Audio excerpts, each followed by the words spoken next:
Hello everyone, আসসালামু আলাইকুম। Welcome to my blogs. কেমন আছেন সবাই? আশা করছি সবাই ভালো আছেন। আল্লাহর অশেষ রহমতে আমরাও সবাই ভালো আছি, আলহামদুলিল্লাহ। নতুন আরও একটা ব্লগ দেখার আমন্ত্রণ জানাচ্ছি সবাইকে। তো এটি হচ্ছে বৃহস্পতিবারের রাতের বেলার ব্লগ। তো আমার হাজব্যান্ড কিছু টুকটাক বাজার করে এনেছে। তো কিছু আমরা এনেছিল, সাথে চালের গুঁড়ো। আমার চালের গুঁড়ো শেষ হয়ে গিয়েছে, আমি বলেছিলাম চালের গুঁড়ো আনতে। আর হচ্ছে পুদিনা পাতা, তারপর আমি কাসুন্দি ছাড়া আমরা খেতে পারি না, সো আমার জন্য একটা কাসুন্দিও এনেছে। আর হচ্ছে চকলেট সিরাপ এনেছে, আর হচ্ছে নেসক্যাফে। তো যাই হোক, এগুলো এখন আমি গুছিয়ে রাখবো। আমার একটু কাজ আছে, ভাবলাম একটা কেক রেডি করে রাখি, কারণ দিনের বেলা ঝামেলায় থাকি, করার টাইম পাই না, তাই রাতের বেলায় করে রাখছি।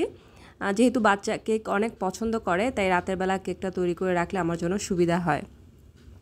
আর যেহেতু কালকে ফ্রাইডে খাওয়া যাবে, সো এই তো এখন হচ্ছে নেক্সট ডে, শুক্রবারের সকালবেলা। তো বাচ্চারা বলছিল আজকে পরোটা খাবে বুটের ডাল দিয়ে। তো আমি আর পরোটা এটা বানাইনি, হোটেল থেকে আনিয়েছি আর বুটের ডাল আনিয়েছি। আর আমি অ্যাজ ইউজুয়াল যা খাই তাই খাবো। আর ফার্স্টে হচ্ছে গ্রিন টি দিয়ে স্টার্ট করব। আর ফ্রুটস হিসেবে নিয়েছি কলা, পেঁপে। তো এই তো সকালবেলার নাস্তাটা কোনো রকম শেষ করে আমার কাজে যেতে হবে। কাজ বলতে হচ্ছে রান্নাঘরের কাজ, কারণ রান্নাঘরে শুক্রবারে একটু ঝামেলা বেশিই থাকে। বাচ্চাদের এক একজনের মনের এক এক ইচ্ছা পূরণ করতে হয়। তো যাই হোক, আজকে ভাবলাম যে একটু গরুর মাংস রান্না করব।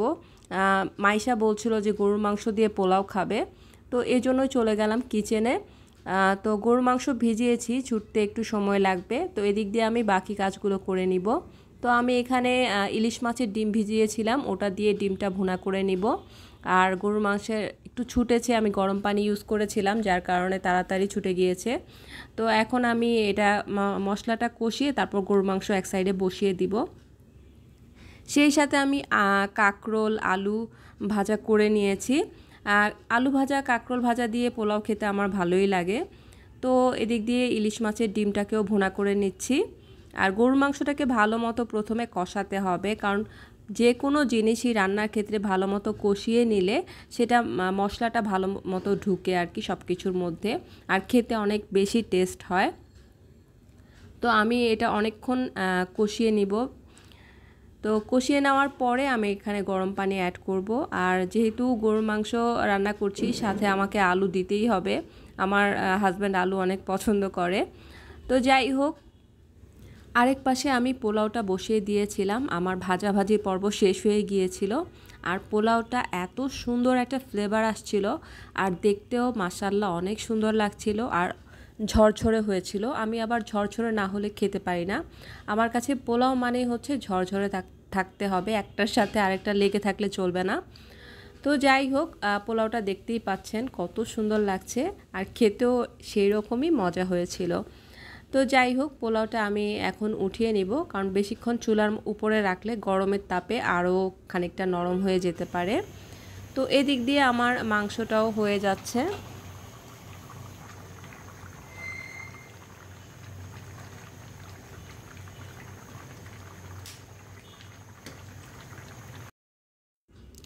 মাংসর ঝোলটা শুকিয়ে এসছে, এখন আমি এটা নামিয়ে নিব। ঝোলটা একটু গাঢ় না হলে খেতে ভালো লাগে না। তো আমি মাংসের মধ্যে 2টা আলু দিয়ে দিয়েছিলাম, দেখতেই পাচ্ছেন, আর মাংসের ঝোলটাও গাঢ় হয়ে এসছে। তো আমি এখন এটা নামিয়ে নিব। নামিয়ে টেবিলে খাবার সার্ভ করতে হবে, যেহেতু ফ্রাইডে সবাই একসাথে বসে খাবো। তো এই তো এখন আমি পোলাওটা বেড়ে তারপরে টেবিলে নিয়ে যাব।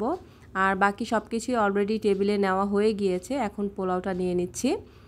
আর শুক্রবারের দিনটার জন্য আসলে আমিও ওয়েট করি, সবাই একসাথে দুপুরে লাঞ্চটা করা আসলে সব সময় হয়ে ওঠে না, কারণ একজনের কাজ থাকে, আমারও কাজ থাকে, দেখা যায় বাইরে যেতে হয় আমাকে অনেক সময়। তো এই জন্যই আমি চেষ্টা করি শুক্রবারটা অন্তত সবাই একসাথে কোয়ালিটি টাইম স্পেন্ড করে একসাথে অন্তত লাঞ্চটা যেন করতে পারি। তো যাই হোক, এই জন্যই একটু স্পেশাল আয়োজন করা হয় আর কি। তো এই তো টেবিলে খাবার অলরেডি সার্ভ করে ফেলেছি, পোলাও নিয়েছি আর হচ্ছে গরুর মাংস, দেখতেই পাচ্ছেন, খেতেও কিন্তু অনেক মজা হয়েছিল। আর হচ্ছে আমার ফেভারিট সালাদ, যেটা না হলে কিনা আমার হয়ই না। আর সেই সাথে কাঁকরোল ভাজা, আলু ভাজা, এগুলো দিয়ে পোলাও খেতে ভালোই লাগে। আর সেই সাথে ইলিশ মাছের ডিম ভোনা, এটা হচ্ছে আমার ফ্যামিলির সবারই মোস্ট ফেভারিট একটা আইটেম। আর পোলাও রান্না করব অথচ কোক থাকবে না, তা তো হয় না। তো কোল্ড ড্রিঙ্কস নিয়ে এসছে আমার হাজব্যান্ড। শুকাইছে? আচ্ছা তাহলে দাও। আমি মনে করি কন্যা সন্তান হওয়া অত্যন্ত ভাগ্যবতীর লক্ষণ। তো আমার যেহেতু 2টা কন্যা আছে, আমার কাছে আল্লাহর কাছে আর কিছুই চাওয়ার নেই, আমার কন্যারাই আমার কাছে সব। তো আমার কন্যা শুক্রবারের দিন আমার কাজে হেল্প করে দিচ্ছিল। সে কিছু ড্রেস যেগুলো কিনা খালা রোদে শুকাতে দিয়েছিল ওগুলো শুকিয়ে গিয়েছে। ও এগুলো বারান্দা থেকে এনে ভাঁজ করে দিচ্ছিল আমাকে। ও ছোট মানুষ, যেভাবেই পারে ভাঁজ করছে, আমিও ওকে আর কিছু বলছি না। আমি ভাবলাম যে থাক, এইটুকু বয়সে অন্তত এতটুকু করতে চাচ্ছে করুক, আমি আর না করব না। এভাবেই আস্তে আস্তে শিখে যাবে। তো এদিক দিয়ে ওর কাজ করছে, আমিও চলে এসেছিলাম। আমি ভাবলাম যে যেহেতু সন্ধ্যা হয়ে যাচ্ছে তো বাচ্চাদের জন্য একটু নাস্তা প্রিপেয়ার করে নেই। তো আজকে আমি বাচ্চাদের জন্য লুচি আর হালুয়া তৈরি করছি। আমার বাচ্চারা এটা অনেক পছন্দ করে। আর যেহেতু গতকাল রাতে আমি কেক বানিয়ে নিয়েছিলাম, তো ওটা আছে, ওটাই ওদেরকে দিব। তো সন্ধ্যার নাস্তা আজকে হচ্ছে একটা ফ্রুটস নিয়েছি, মালটা নিয়েছি, আর হচ্ছে লুচি, হালুয়া আর সেই সাথে কেক। তো আজকে খুব জমজমাট একটা আয়োজন হলো ফ্রাইডেতে।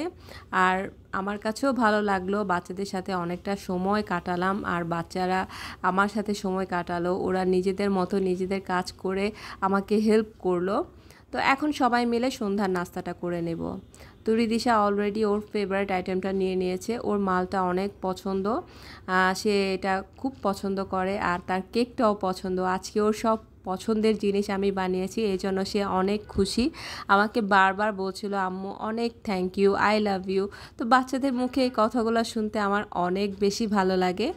আর সবাই চায় তাদের বাচ্চাদের খুশি রাখতে, ওদের পছন্দ মতো সব কিছু তৈরি করতে। সেটার ব্যতিক্রম আমিও না, আমিও চেষ্টা করি ওদের পছন্দটাকে সবসময় প্রাধান্য দিতে।